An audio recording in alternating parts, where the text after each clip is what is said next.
Okay, welcome everybody and welcome to the 15th meetup of the Formbird FLEET Professionals community.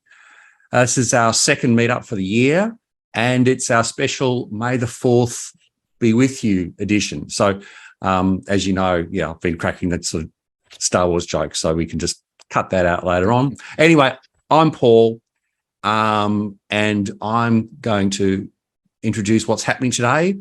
So first up, we're looking at a new feature which will be available in version 4, which was originally suggested by Nambucca Valley Council, which is bulk fuel transactions. Basically, it's about how to document when a vehicle is refueled in the field, off the back of a truck sort of thing. This information must be recorded to understand an asset's fuel usage, as you would all know, and get a complete picture of an asset's total cost of ownership. This is all part of the Formbird FLEET promise, which is to keep all of your fleet's information in one place. As well as Adam's, Padwan Adam, we could call him, but he's actually a Formbird consultant. So, Padwan's not such a great word for him. We also have news from Mark, Adam, and we're going to hope Paul comes out to say something too. If we get time, but we probably will, and maybe walk through some other new functionality that has been added to Fleet probably since our last meetup. Now, just a reminder, as you all know, you can find a recording of all of our meetups going back to version 1 on our website under the resources tab or on Formbird's YouTube channel. So it's but we'll always put the timestamps underneath, so you can always jump forward or watch it at double speed or whatever, just to get to the bits you want. Okay, so just a reminder, Formbird is now an approved supplier on 2 state vendor panels for fleet information management systems and telematics/GPS. So if you are in Queensland, Northern Territory or Tasmania, you go to local buy, which is localbuy.net.au, or if you're in New South Wales, there's a website called LGP, which is, you just type in LGP, which is local government procurement, and that will be where you get a good deal and you buy it through them. Okay, now we're all here. It's our community, which is your community. So we want you to make a contribution if you feel the need to, or ask a question, and stop Adam or Paul or Mark the moment you have a question, or you can stop me if you like to. So why don't we go straight to Mark, who has some news. Mark, what is going on with Hills Tankers? Okay, guys. Well, it's great to see the great turnout today. Thanks for everyone to pop along. So just, I suppose, it's not directly related to Fleet, but it's more a sort of Formbird project update. So we have, and I probably have mentioned it in previous, but we have two projects which are involving the Opturian optimizer, which is what's called a constraint-based optimizer. It kind of can fall under the bucket of AI, but it's really a non-linear solution solver, which means that it doesn't go through mathematically every single type of solution to find the best solution. It kind of figures itself out and learns as it's trying to solve what the problem is. And it really, if you look at a complex problem, they often can be brought down to a whole lot of constraints, and those constraints determine what the best solution is. So a constraint could be the distance you have to travel. A constraint could be the time that a vehicle is available. A constraint in the fleet world could be the availability of lifts, of other sort of resources. So they all become part of the constraints to what you then have to determine what the solution is. And often the solution is about cost. You often have to come back to something that everything has to be solved back to. Cost is often a good one because most things can relate to costs. The time in the bay, the availability of a human resource, and all the rest of it. So there's 2 projects there that we're dealing with that, and we've both of them are now fully integrated with the Opturian optimizer. One is Hills Tankers, which is a private fuel company. They do bulk fuel delivery for farmers, mines and retail outlets like Caltex and Ampol. So they'll basically pick up from a depot and drop off and what have you. So it actually has quite a lot of logistical issues and constraints. You not only have the obvious ones, which is what fuel goes into what tank, and their trailers, will have 4 or 6 separate tanks where they'll actually allocate it. You also have constraints in terms of the loading of the vehicle, the size of the vehicle, and then you also got constraints around the weight that an axle can take at any one point in time, because you can't have all the weight loaded forward or all the weight loaded backwards on a trailer. So you've got to sequence the delivery routes and everything else to make sure that it stays within specs, including, the ability for a road to sustain the load, the heights and sizes to enter a farm or enter a mine site. So that one is going well. So basically what we do is we're basically the whole delivery process. So the collection and delivery. So we sequence and send out to on their tablets, the pickup route followed by the delivery route. And that's all optimized for both all of that loading and management, as well as the route, so that and driver times and vehicle availabilities and everything else. So it's quite an interesting one, and we sort of will see that, we'll do more of the optimizer, and we'll certainly think about how we can incorporate that into fleet. There's the obvious one of scheduling, of incorporating it into the whole scheduling, and availability of resources and availability of bays and all of that, and that becomes a similar sort of problem. What vehicle can go where and how long. It does require you to know some of those parameters, because obviously it's only as good as the information that you feed it in terms of availability and times, everything else. So it does rely on all that data to make sensible results. The second project is actually Adam's project. So I'm kind of talking out of school, but this is to give Adam a break. Is Sensys Gatso, and Sensys Gatso is an interesting one. They're the largest. They're a Swedish company, and they're the largest manufacturer of speed cameras. Happy days. So they produce the whole technology, the cameras, everything related to how a speed camera works. But they've actually won the contract for the Tasmanian Government and they're delivering both the hardware, being their own cameras and their own equipment, as well as a service. And that's quite interesting too, because legislatively, it can't be a revenue raiser. It's got to be a safety thing, and therefore what they do is the government dictates or mandates how much time any one location can be done, where they have to be. It has to be a mixture of urban, outer urban and rural, and what sort of roads and incoming and outgoing and how many hours. And we've also got the complexity there. We have to manage the trailer versus the tow vehicle. So they'll have 4-wheel drives that will tow a camera, which is really quite interesting. So the camera is on a trailer, and the trailer is allowed to be at a site for 32 hours or something else, whereas the actual main vehicle can only be at a site for 4 hours for whatever reason. And they have to schedule who drops off where and who goes and films and then goes and picks up the trailer and then moves it somewhere else. And it's all sort of, and then it has to balance all out at the end of the month to say, I've done 50 hours of this type, 200 hours of this type, 300 hours of this type, spread across the whole region. And so what we're managing is that again, that human interface to the schedule. So telling the guys or girls, telling the guys generically, where to pick up trailers, where to drop them off, how long they have to be there, and then recording the whole process, like a lot of our other works management. So, making sure that it's set up, taking photos, because if it gets disputed in terms of safety, if someone runs into the vehicle, whether it was set up safely, whether it gets disputed because it's on a funny angle or on the wrong position on the road or everything else. So they actually have to document all that so that it can then be taken to court as evidence as part of the validity of the actual the camera setup, including the setup of the camera. So there's a whole lot of stuff they have to do to calibrate the camera before they actually say, go, let's start taking 4 hours of video or show speed fines. So they're sort of 2 projects. I suppose one other little bit of news, which is kind of related, we've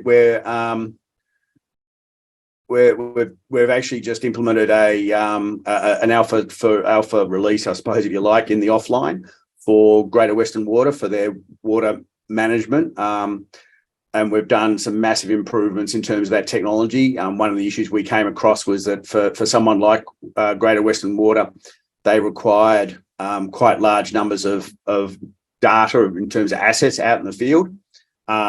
So initially our synchronization rate to push the data out was at about 100 milliseconds per document, which sort of sounds pretty quick, 10 a second. That sounds great, but not until you have to put out or push out 300,000 water pipes. All of a sudden that becomes, a 2-hour event.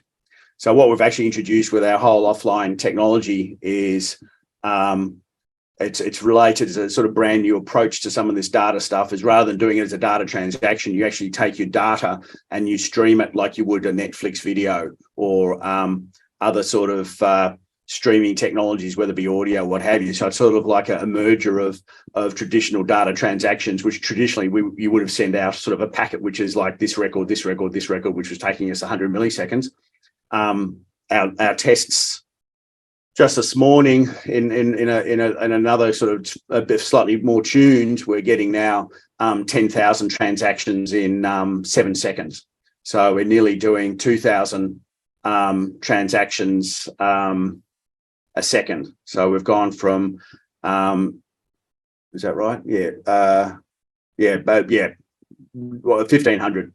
So we've gone from sort of 10 to 1,500 a second. So it's quite exciting. I suppose it changes what we can now manage in that sort of offline sense that can be, practically run.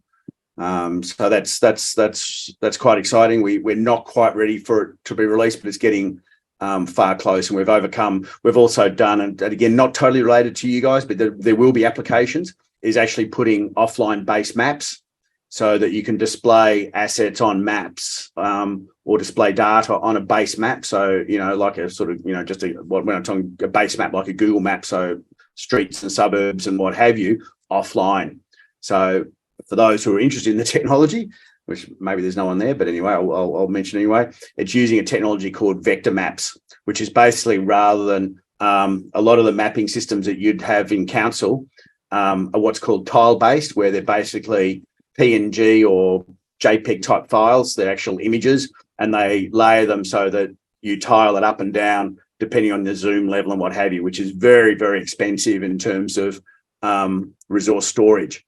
But really, again, sort of a merger of technologies over the last couple of years has meant that the concept of vector maps is actually storing it all as just point-to-point vectors and actually leveraging the gaming industry. So because all of our current computers have very high performance GPUs, graphic processor units, which makes it interesting, we can now render complex data incredibly fast with a very small amount of data. And it's the same requirement that you have if you're playing some shoot 'em up game out there. You have to display complex data with very minimal amount of data and render it and work with it. So it's kind of a merger of the business industry with the gaming industry, but the user just sees a high performance map, but it's actually a result of the whole gaming industry. So what that lets us do is actually take the maps and cache them locally. I can't remember what it was, but to cache, say, all of Victoria was something like 10, 15 seconds to cache it onto the local. And that gave us what would have been what people would see as open street maps. So all the streets and street names and parks and sort of what you'd see as a normal kind of map within a few seconds on the browser, all cached, ready to be used. So there's a lot of stuff going on there. Not all of it's going to be relevant, but we will be able to pick on it for applications. So I'll hand that back over, and if there's any questions on it, happy to dive as deep or as little as possible. That gaming thing brings us back into the light, should we say? All right, so I'm going to hand over to Formbird consultant Adam. Now he's going to tell us all about bulk fuel transactions, and you're there, Adam. Thanks, Paul. Yeah. You're absolutely. there. You can do anything you like. Great. Okay. So as Paul introduced earlier, we had a discussion last year with Michelle Dalziel at Nambucca Valley Council around capturing the bulk fuel transactions. So that's transactions of fuel or refuels of fuel from council-owned tanks into council-owned vehicles and capturing that data. It's also been an item that's been raised by other customers along the journey as well. So last year we kind of embarked on developing that. Paul did all the development on this. And what it's trying to achieve is the situation where you have, for example, mobile tanks mounted on a truck or a trailer or a fixed tank as well, and capturing the fuel that goes into the vehicles. So what was happening at Nambucca is that they weren't capturing those refuels in any way, essentially. So they were missing all that data around the liters, the cost, and the meter readings of the assets that you would usually get if you're doing a fuel transaction at a petrol station, for example, using a fuel card. And particularly, there were some assets that are only refueled using those council-owned tanks. So they weren't capturing any meter readings or fuel consumption at all. So obviously, without capturing these transactions, recording, the liters and the cost of the fuel going into a particular vehicle, you're missing part of that vehicle's utilisation and fuel consumption, and the whole of life costs of the asset as well. You're not capturing really how much it's costing you to run this particular vehicle. So I guess the next part is like, what do we try and achieve in the application? So there is already some existing functionality around refueling in the refuel work order. That really is based around planning and fulfilling requests for refueling, and tracking that progress. Whereas the case that we kind of got presented with Nambucca was a more ad hoc process where, the truck goes to where they need to go and they refuel the vehicle and they just want to kind of bang in the data in the simplest way possible. So that's what we've kind of tried to achieve with this bulk fuel transaction functionality. So I'll dive into a bit of a demonstration of this. So I'll just share my screen.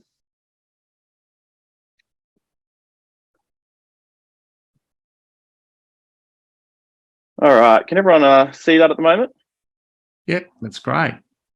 Thanks, Paul. So I'm going to demonstrate this from the operator's point of view, the person going out into the field and doing these refuels. So that for anyone not familiar with this screen, this is the Works Management Operator menu. This is what an operator user sees when they log into the application. So I'm going to demonstrate from their point of view. I'll talk you through this grid again. So I think some of you will definitely be familiar with this, but this is just a grid of assets, and you can select an asset to complete a certain action. The user can set up favorites. It defaults to showing those assets that they're allocated to or they're responsible for. And you can also change the filter to show all of the assets as well. So you can access every asset and complete actions based on those.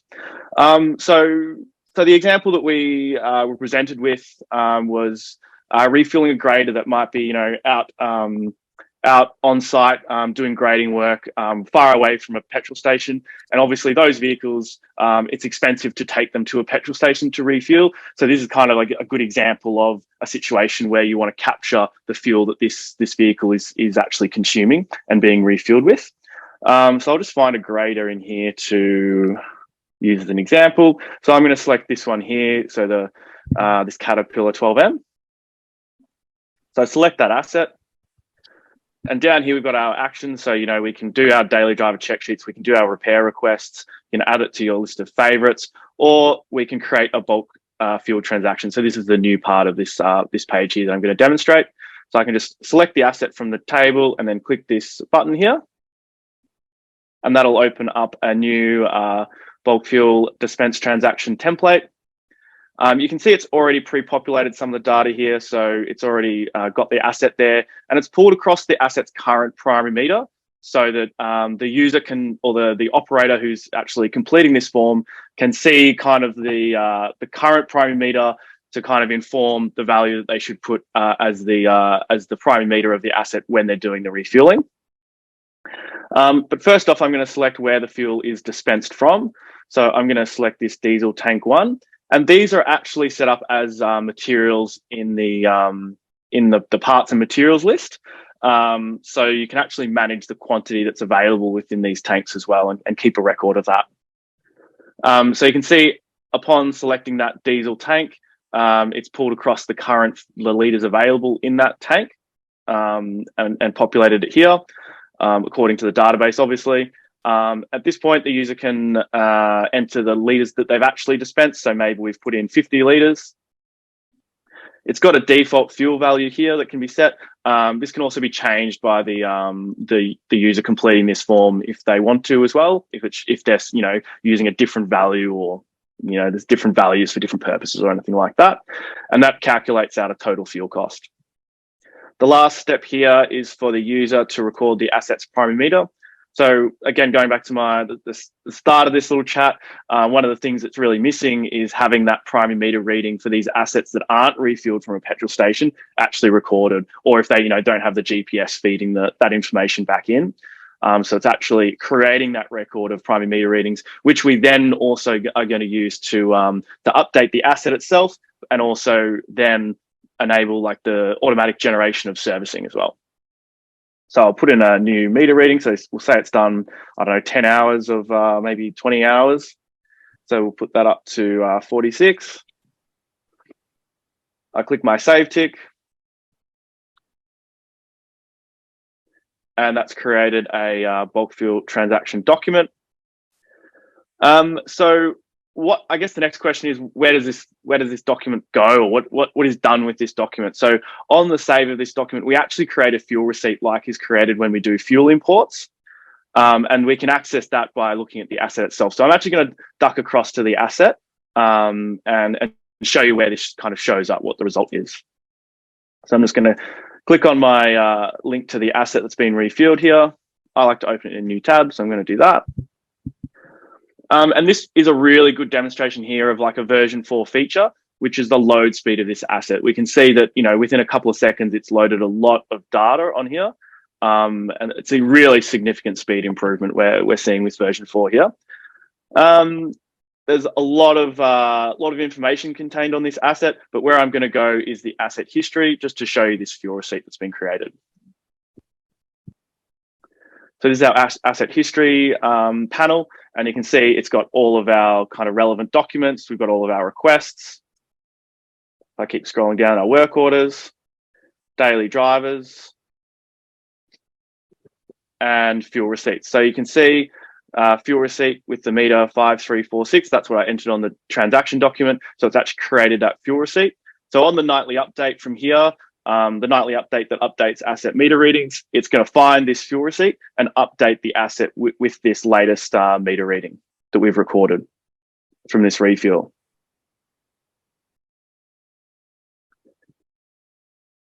And that is pretty much the crux of it. Obviously, this then, as it's a fuel receipt, it's captured in all that financial reporting. So your invoice reports, your asset summary, your whole of life costing, all of that stuff. This fuel receipt gets picked up then in those reporting tools. Are there any questions in particular from anyone out there? Hi, Adam. Hey, David. I've got one. We've got a mobile fuel tank similar, which we're trying to get the guys not to use and use all the different refueling. We use bulk fuel out of the depot. We've got the BP fuel cards. We've got motor pass for the graders and tractors, and we also use mini tankers that go to sites such as for the graders, tractors, and that are on site. But every now and then we've got a same scenario where the guys will go out and refuel, but instead of using a tank that you put in the inventory, we've got the tank as an asset in our fleet. So can we use that to say we've refueled it out of an asset rather than from an inventory tank? Yeah, I think the best way to approach that, and Paul Arkell, please chime in if I'm missing anything. The best way to handle that would be to create an inventory item, a material in the Formbird that probably reflects that asset's ID or something like that. Just name it so it's the same, and then you can kind of link it back to it. Yeah. Okay, so you wouldn't find it from the asset list instead of the inventory. No, we're really managing it as a material because it's got like quantity that can change and be restocked and all of that. Yeah. Okay.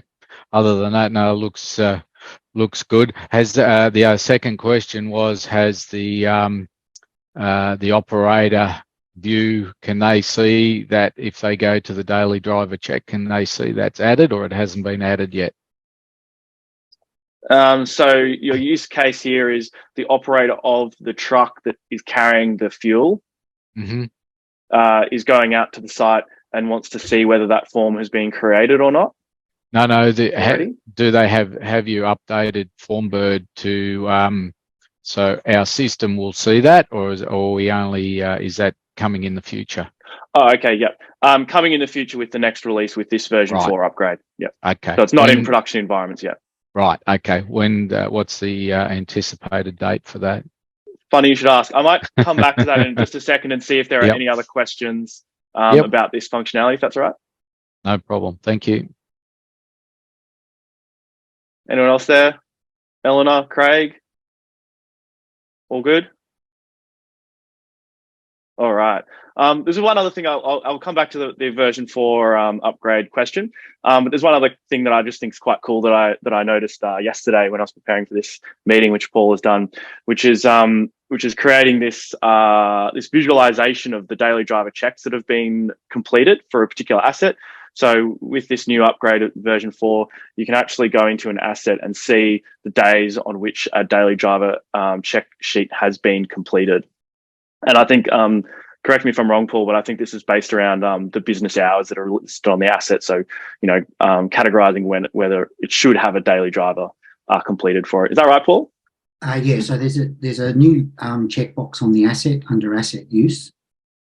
That's a flag that says this should be completed on a daily basis, or on a basis which is related to the business days, not necessarily the business hours. And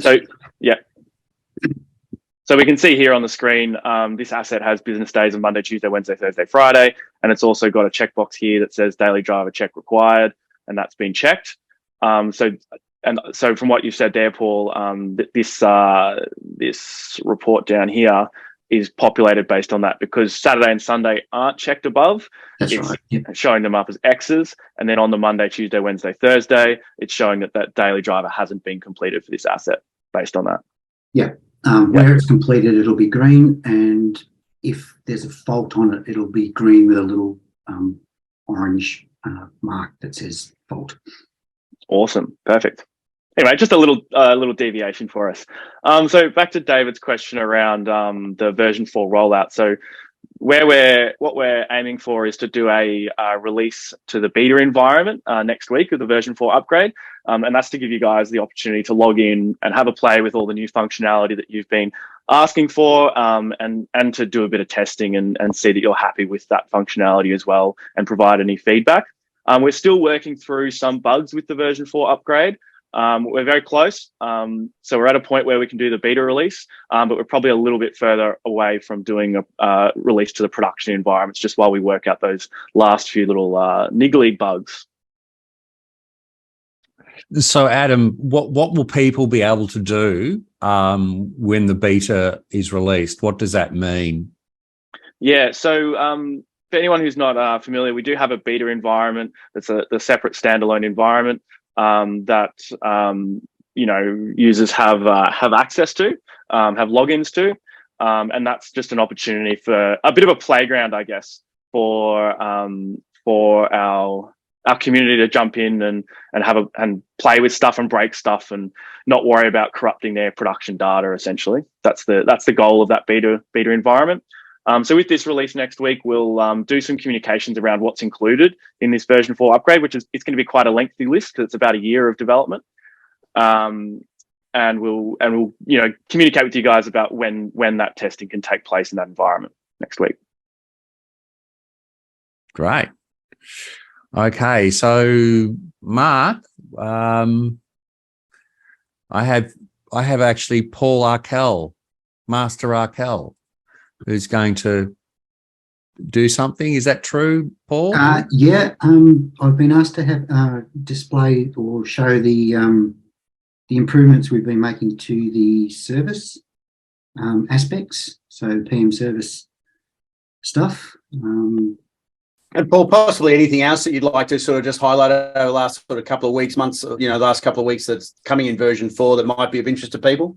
Yeah, can do. Feel free to just jump through. We're not planning to do a sort of complete end-to-end demo or training session for this. It's really just, I suppose, a little bit of a teaser just to show you what has been going on, and some of the areas that have been focused on and that Paul's been working on, and I suppose also get a further feel. So that presentation that Adam just did was all in what is version 4, which is on the version 4 platform. When we say version 4, it's not really version 4 of Fleet. It's actually version 4 of our Formbird platform.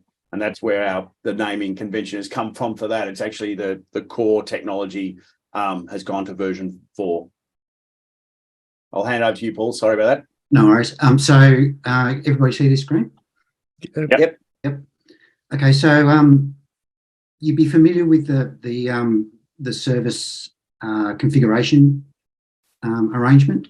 We've got sort of 2 types of the functionality that you'll see on this type is available pretty much on the other type as well. So I'll just concentrate on this, which is the periodic version. Some of the basically what we were asked to do was to be able to provide configuration for not just the asset, but asset related components and additional services for the asset that may not be part of the main service, if you like. So the manufacturer will say that you would do this out of your logbook, and there might be additional sort of things that you might want to do aside from the manufacturers that occur on a regular basis that don't belong with the manufacturer's schedule but still need to be configured and scheduled anyway. So to do that, we've come up with the concept of a primary service, which is the main service which your manufacturer would recommend, and a secondary service, which is anything sort of outside of that.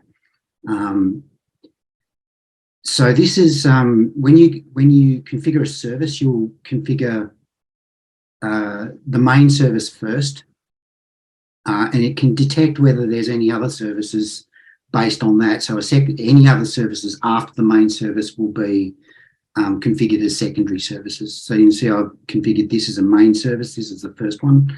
We've got a checkbox here, which is currently read only, but I'm just making some, may or may not make some changes to that, depending on feedback, I guess, and depending on a little bit more investigation about how that might affect people creating them in what order. So this is just one I created earlier. Same sort of setup as it was before. Some changes that have been made to this is we've got the ability to trim off anything that's not relevant anymore. So let's say that when you set your base maintenance date, it'll take that as the date of the first service that needs to happen. That can be, if you're buying your asset new, that'll be when you bought it new. If you bought it second hand, you'll be halfway through the service schedule. So you can set this basically as if you bought it new, and then trim this to say, I only want to take from this set, and it'll confirm the start and the end of this set, and that'll be the set of documents that can be produced from this setup. And the other thing too is that the dates might not be, the dates or service intervals might not be correct as the thing's generated. So I'll put in an edit function here, so that the data can be edited by selecting it, and it'll display the. In this case, we've only got dates, but if it's by primary meter, it'll display primary meter and secondary meters and fuel as well. So that can be changed on an individual basis before you run the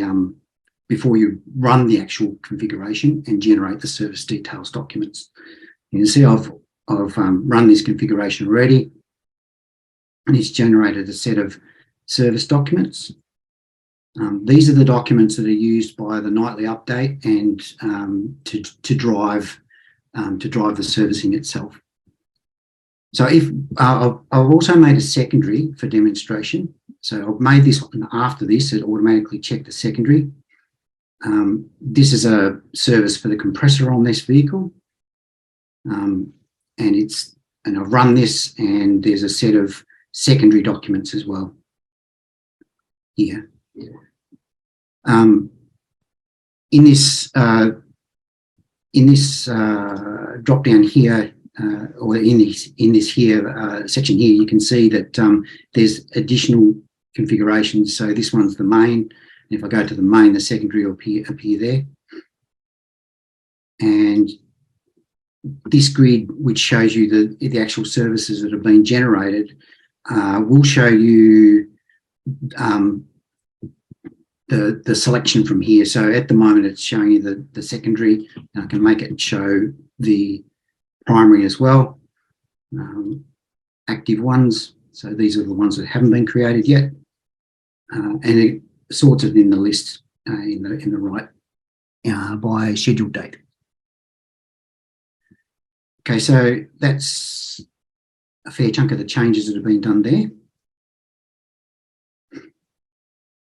On a nightly basis, the scheduler will go and pick up any service details documents that are within the boundary of generation. So anything that's past the scheduled date, or if today is past the scheduled date, it'll pick that document up. If it had a primary meter, if the meter was past the meter, it'll pick that up, and it'll generate a service request in pending status, which it does already. So the changes made here, we would previously it would generate a request per service detail document that was due. So if there was more than one thing due on the day, it would create 2 requests, and that's a bit that's kind of hard to manage, because you have to actually sort of create and manage, or have to actually manage 2 different requests and work orders associated with those requests separately. So now what would happen if there's more than one item due? It would generate 1 request with all of those items due. They appear in this list like this, with the items that are selected highlighted, and the complete list of other items are available to look at or include in this service as well. So let's say all these were due, and they're due, but I figure out that the next one the next service along, I might want to do that with this particular service. I can select that, grab it, and it will be included in this service. Some information that I've got to help guide that decision. I'm using a different service because the data for this asset is not very good. But I've made a usage graph which shows you the last 6 months of usage. So you can sort of make some predictions about, well, you know, if it's at 62,500 Ks now, and the next one, if this one was say 65,000 Ks, is it going to make 2,500 Ks? Should I bring this service forward? Is 2,500 Ks too early or too less? So this is basically a usage of the last 6 months. You can see it started at 37,278 and finished at 47,380. There's a difference. It's travelled 10,000 Ks in 21 weeks, which is an average of 473 Ks a week. When this this service now becomes what will be done, and the work orders are selectable as the actual services themselves, whereas before they were selectable as basically a blank template. This selection here populates from this document onto the work order all of the information about this particular service. something I forgot to mention too was as you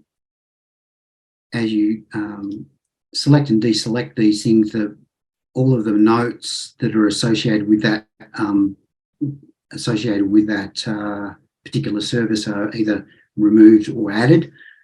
So it'll grab the notes from the service definitions that are linked to the service. It will grab the notes from the service, and it will also grab the maintenance notes from the asset and populate that. Same for the service uploads. So anything that's attached to these documents, to anything that's attached to the service service details document or the service definition documents appear there, and it'll make an estimated minutes to complete based on each of the estimated service times here. So it'll add those up and say it should take you, this many minutes to complete. 600. Okay, so when these service details documents, when the work order is completed, we've made some updates there as well. One of the things that what it used to do was basically find out what the difference between when it should have been serviced and when it was actually serviced, the date difference, not the primary meter. It would then go and adjust all of the following services based on that. So if you adjusted it, if you made your service a month early, everything would be moved back a month. We've changed that to basically do something similar, except for only for the next document, and it would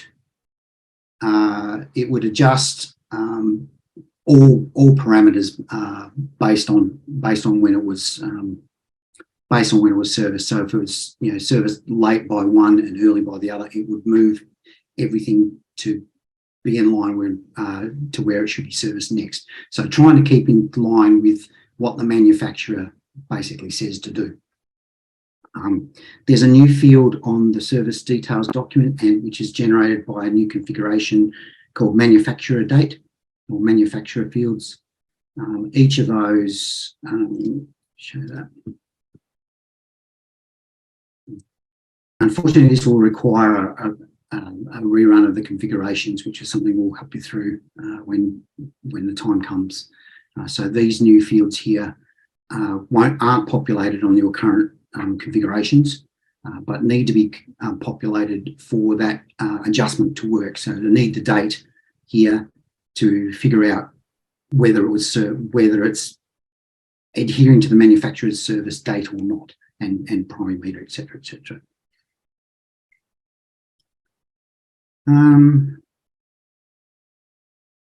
That's kind of it, I think. There's an awful lot in that, believe it or not. It sounds all sort of simple, but it's taken quite a long time to sort of get that into line. I think we've been working on that pretty much constantly for more than 6 months, I reckon. So any questions?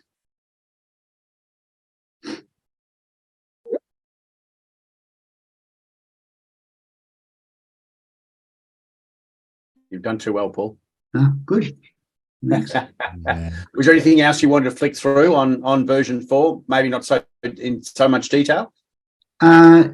Yep. So one of the things that was interesting was the had a mantis from from one of our customers. I can't quite remember who it was, but they're having trouble figuring out the status.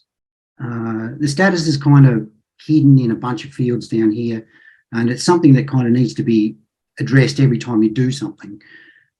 So at the moment, that's read only, so I'll stick something in there. So what I did was basically make some colours. I always find that colours are really good, and as you change the status, the colours will update, and a notification will give you which is sticky up the top of the screen, so you always know what status it's in. That'll all change based on the status. This is dismissible, but it'll come back again when you change the next one. That's optional, so we can configure that for those people who are not having that problem. Then we can remove this bit. That's configurable per site. But this is kind of cool, so you can kind of see, red means in progress, green means kind of done. So that's a cool thing.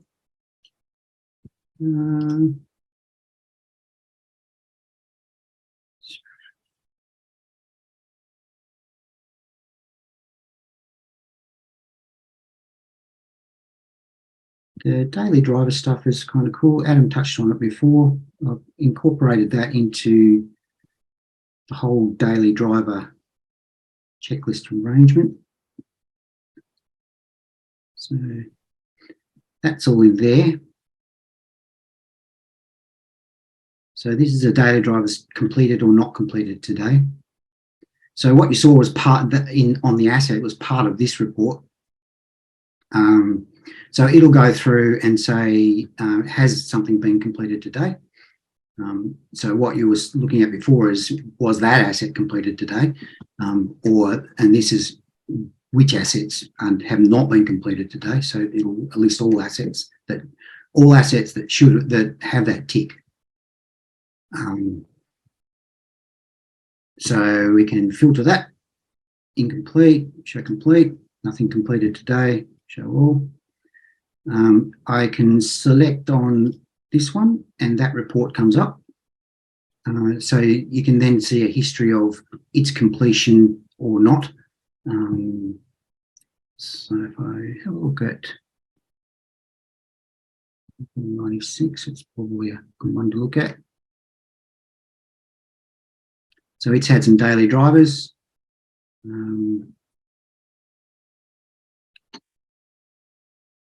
And you can see that daily drivers completed the day and there was a fault reported. This will go back through the history. So you can scroll back through the history of that particular asset.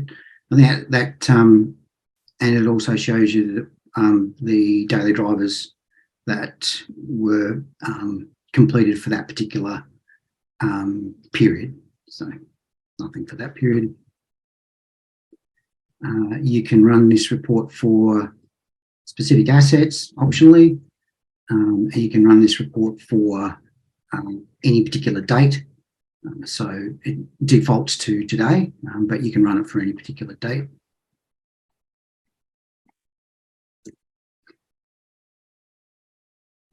So, you might expect all of the assets here to be, green on the days that they should be, green on the days that they should have been at least driven. And now, of course, that depends on, whether somebody's driven it or not as well. So we don't kind of have that information to hand, or at the moment, what we've got is a checkbox that says, if it was driven today, it should have a daily driver, and that's on the asset that you saw before. There's another step involved, probably with a little bit more data that we need to actually say, was it actually driven today? So we don't have that information as easily, but that'd be something that could be incorporated with, say, GPS or something like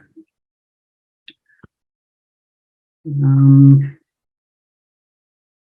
Yeah, Paul, that was one of my questions. I was going to say, to account for RDOs or pieces of equipment that are used ad hoc, such as we've got a road roller that it's not used every day. It's more job specific, but operations determine that. So to me, it would be just a matter of providing these reports to operations to say, here's what's happening, talk to your people.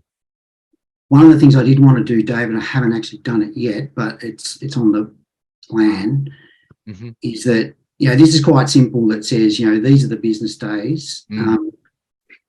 What I would like to do is to add some more information here to say, all of these days except for these RDOs or this annual leave, Yeah. or, these types of exceptions, in a similar way that I've done on the account, where we've set up like leave documents and RDO documents. So that kind of that kind of setup I think would work quite well here too, because it's basically, is somebody expected to be doing something today? Is this asset expected to be doing something today? So not before this release, but potentially after that. I'll try and grab that functionality that I've already developed for the account and add it to this section here, so that some more granularity can be sort of shared on this lot. Yeah. Sounds good.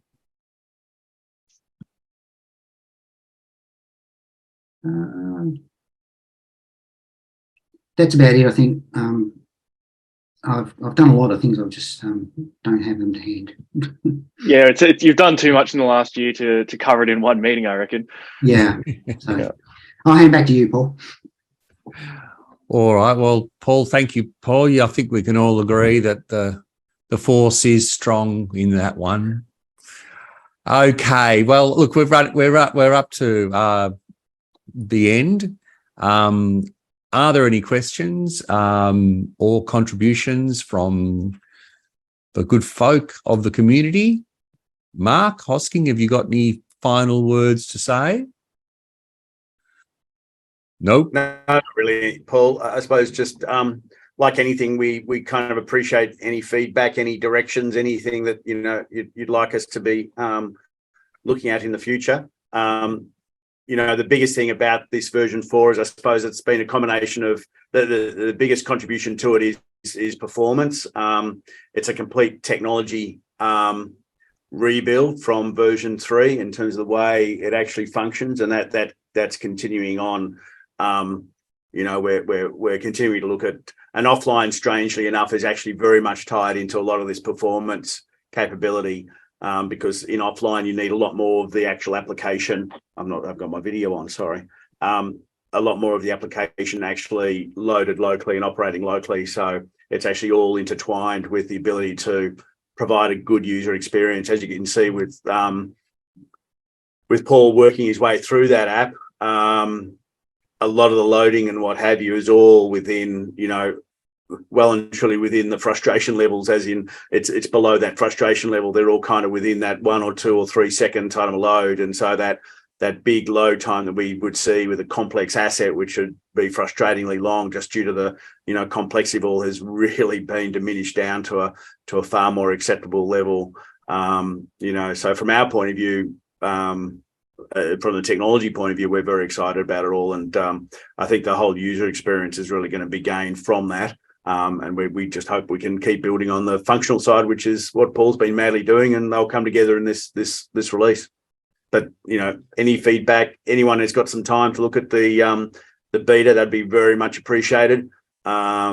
It's obviously Paul and Adam and the guys, and as we release it, we'll be collecting that feedback as you go with it. But feedback is always welcome.